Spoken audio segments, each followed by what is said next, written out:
Bonjour Frédéric, merci beaucoup d'avoir accepté d'intervenir pour nous ici à Nouméa et pour les organisations polynésiennes en stand virtuel.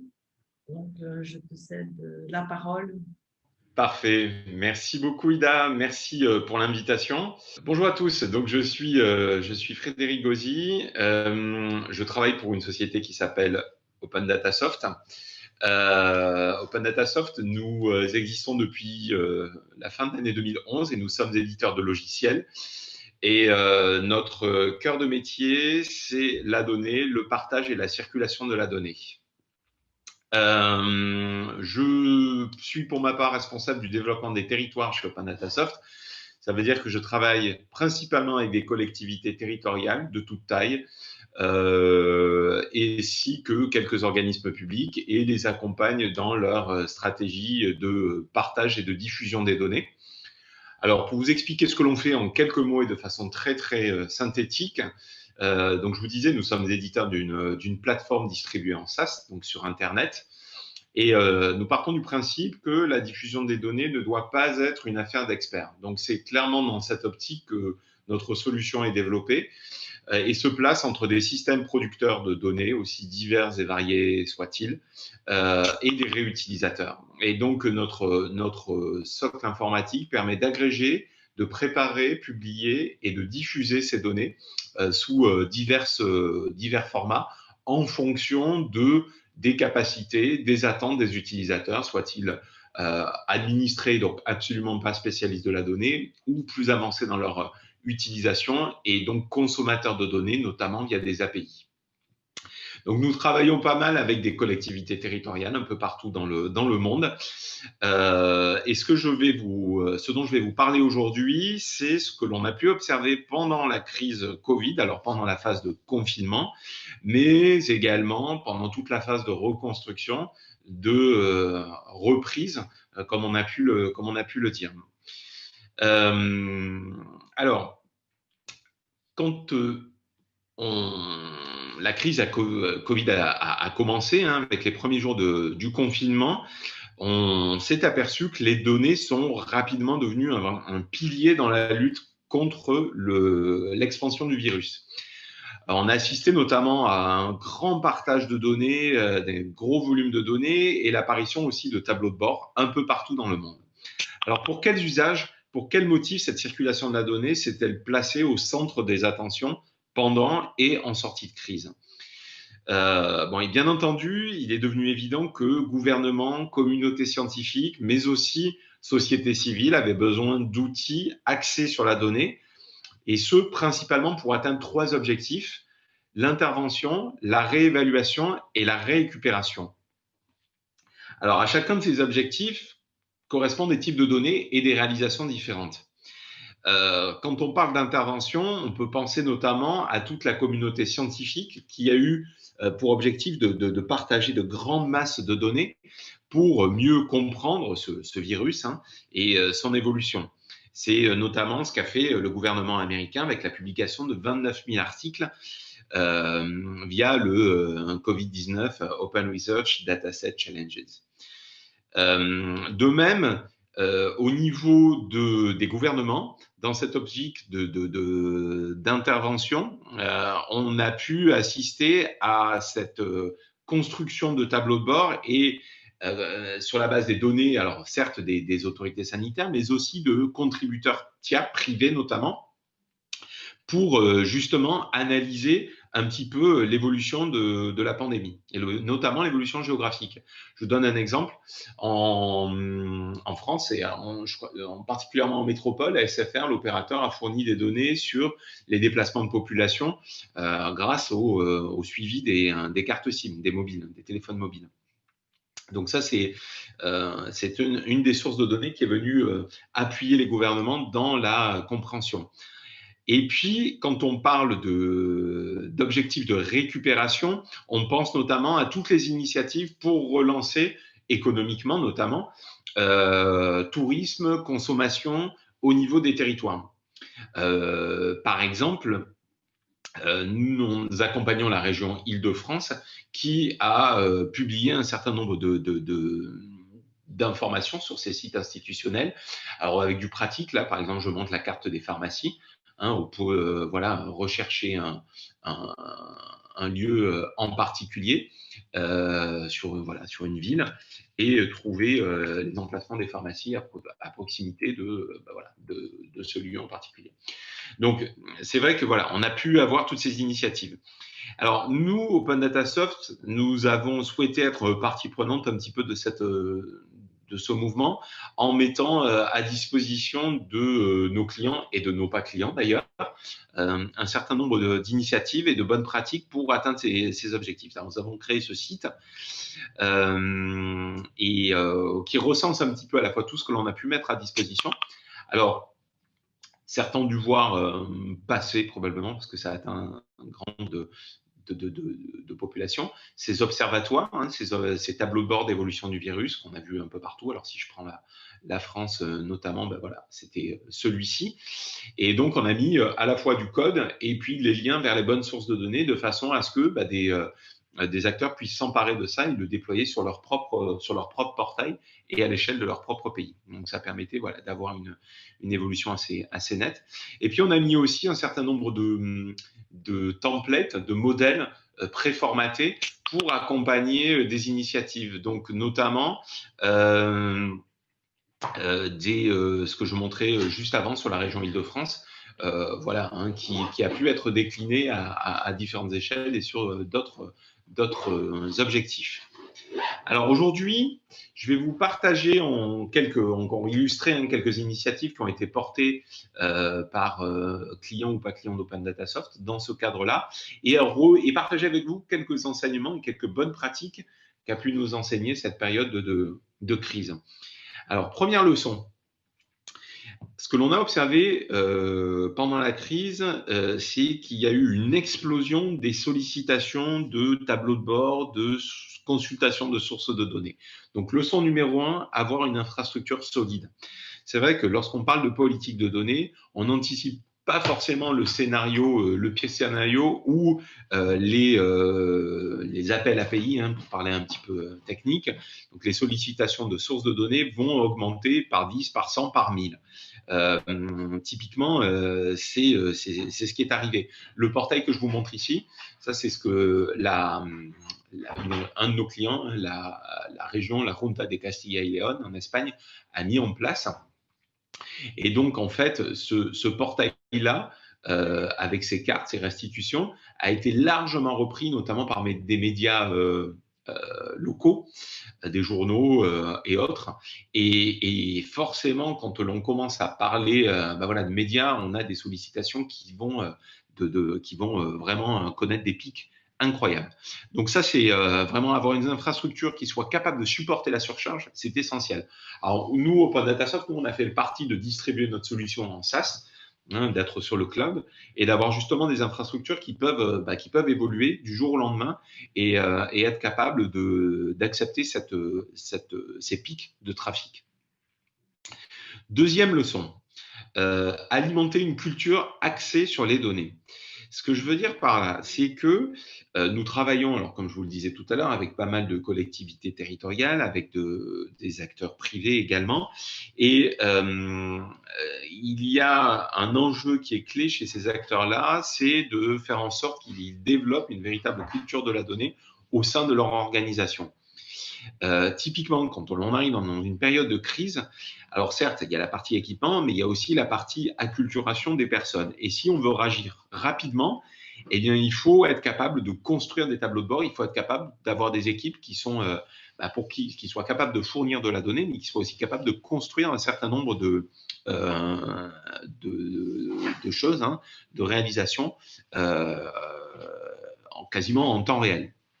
Alors, typiquement, le tableau de bord que je vous montrais ici, il est un petit peu le témoignage de cette information-là sur le fait que très vite, il a fallu produire de l'information pour la société civile, pour les sachants également, et construire des tableaux de bord, mais également aller chercher des sources d'information.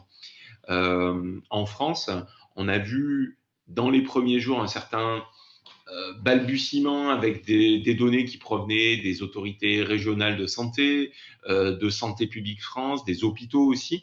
Donc, il y a eu vraiment besoin d'aller faire de la réconciliation de données et faire en sorte que, ben voilà, on ait une culture efficace de la donnée avec de la donnée qui puisse être produite et alimentée avec un certain nombre d'informations complémentaires.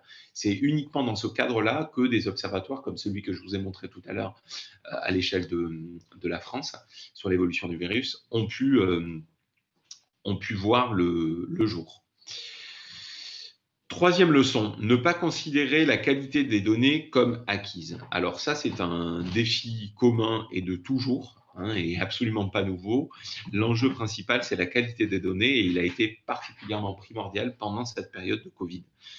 Lorsque des organisations ont commencé à partager des données, on a vu la nécessité d'avoir des métadonnées extrêmement précises pour accompagner la compréhension de ces données et faire en sorte aussi que voilà, des réutilisateurs de données puissent produire des informations de qualité.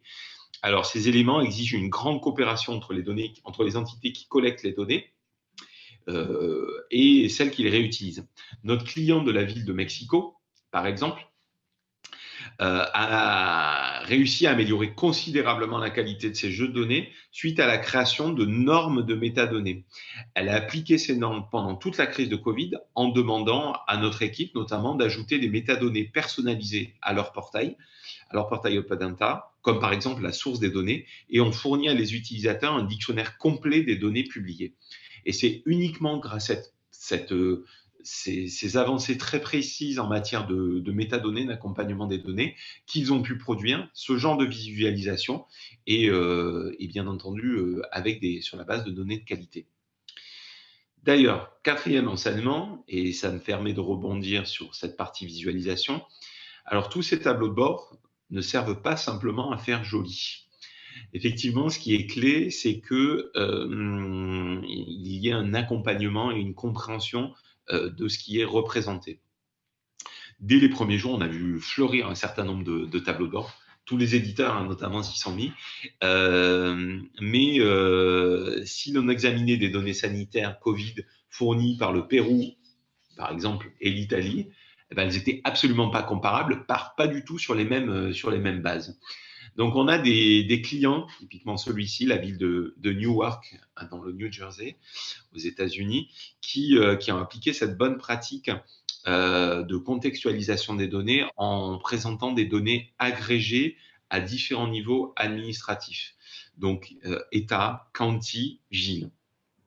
Et donc, typiquement, tout ce qui a pu être produit en termes de tableau de bord pendant la période permettait de restituer de manière vraiment contextualisée cette donnée, suivant qu'il s'agissait de la donnée à l'échelle d'un État, du county ou d'une ville. Et ce qui est très intéressant, c'est qu'aujourd'hui, vous l'avez peut-être vu là sur la homepage que j'ai affichée ici, cet acteur, la ville de Newark, produit un certain nombre de visualisations et continue à s'appliquer ces bonnes pratiques en matière de contextualisation de données.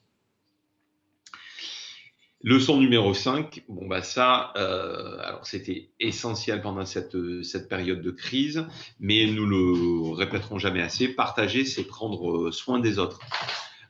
Cette première partie de la chaîne du partage de données montre le potentiel de cette pratique pour résoudre les problèmes publics. Si une organisation comme Santé publique France n'avait pas fourni des données fiables, précises, de qualité, accompagnées de métadonnées à jour sur la pandémie, les citoyens, les autorités publiques n'auraient pas pu avoir les bons outils pour lutter contre le virus. Donc, c'est clairement lorsque des entités diverses et variées vont être en mesure de fournir des informations précises avec voilà tous les enseignements qu'on a pu avoir, que l'on va pouvoir avoir quelque chose de fiable et d'efficace. Donc voilà, je vous inviterai à aller consulter un certain nombre d'observatoires qui ont été réalisés, mais aussi des initiatives, et en particulier, j'en ai pas forcément parlé, mais ces initiatives de reprise qui sont tout aussi importantes.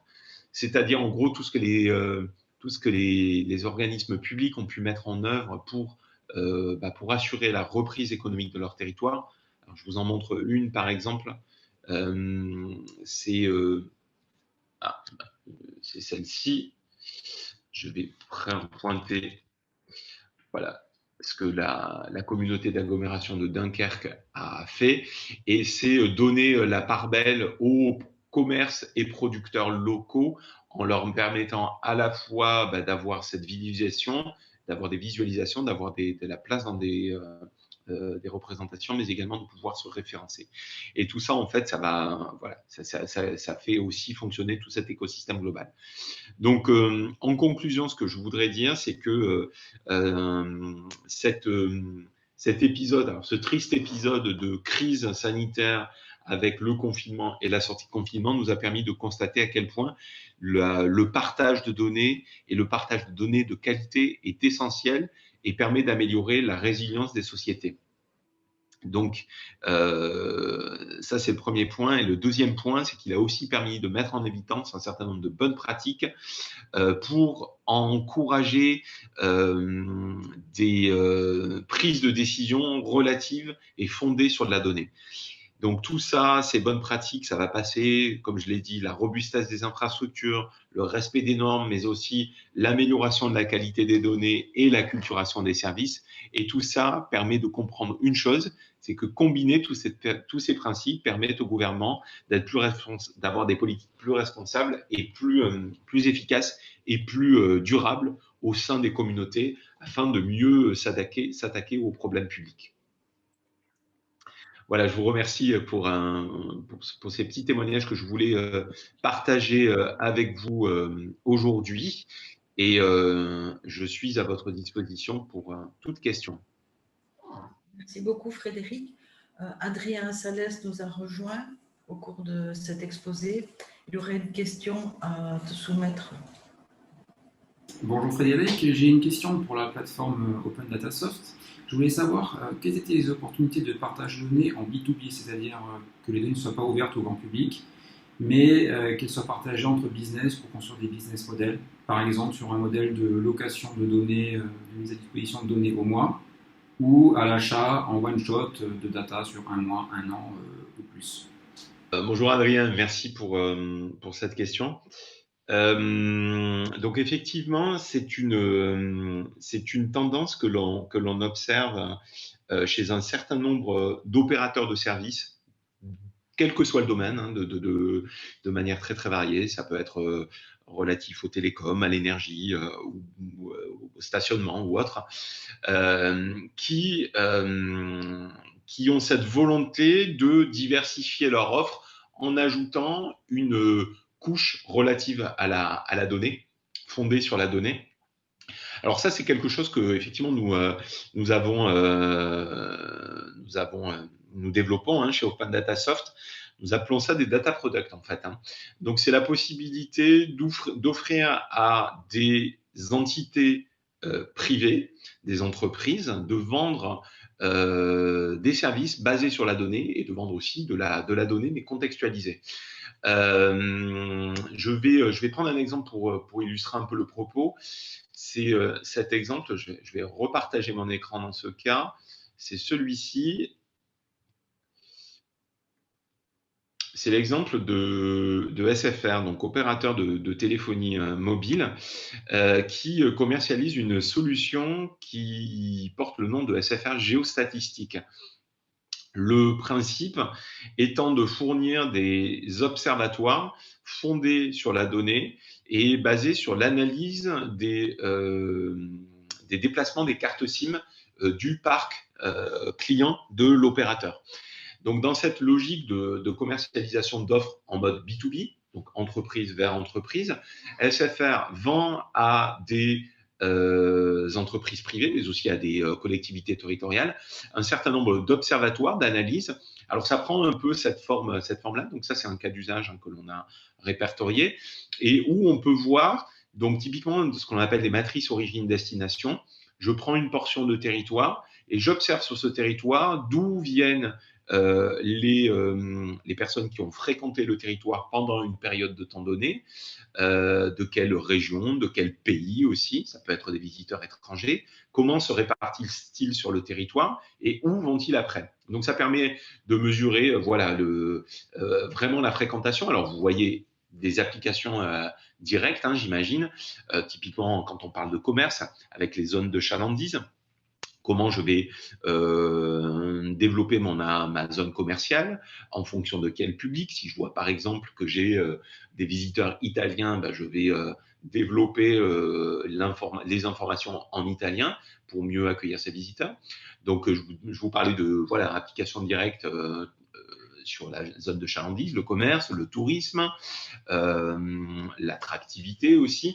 Voilà, des applications directes. Donc, c'est un cas vraiment illustré de ces data products où une entreprise dont la donnée n'est pas forcément le cœur de métier vient nous solliciter pour construire cette couche de restitution basée sur la donnée et va permettre de vendre ses activités et de passer sur un modèle en plus, ce qui est intéressant, passer sur un modèle de forfait, hein, où elle va vendre ses observatoires de manière durable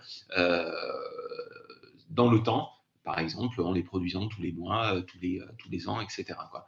Donc ça, c'est un exemple et il y en a de nombreux, comme je disais tout à l'heure, en matière de stationnement également, d'énergie, toujours dans l'optique de construire ces data products, vraiment des offres de services basées sur la donnée. Ok. Voilà, j'espère que ça répond un petit peu à la question et je pourrais donner des liens pour illustrer encore un peu plus le propos. Une fois les données partagées sur la plateforme, quelles solutions ou services sont disponibles sur ODS pour mesurer et améliorer la qualité des données? Alors, c'est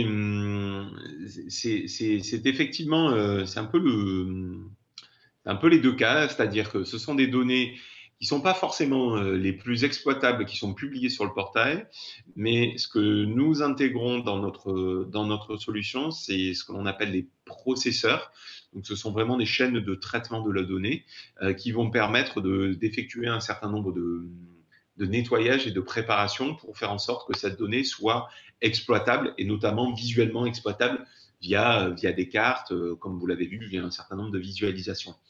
Donc, c'est sûr qu'au plus la donnée est propre en amont, au mieux c'est, mais nous aussi, dans notre solution, nous intégrons des processeurs pour effectuer ce nettoyage, ce traitement de la donnée. Parfait, merci. Avec plaisir, Adrien. Frédéric, merci beaucoup pour ce partage et sous cette forme de webinar. Le Diginova, avec ses stands virtuels, vont permettre aux organisations polynésiennes d'écouter ce partage. Et sachant que les organisations polynésiennes ou la Polynésie est fortement impactée aujourd'hui par le Covid. Donc très particulièrement, je te remercie pour cette disponibilité et d'avoir mis à profit ces expériences. Merci.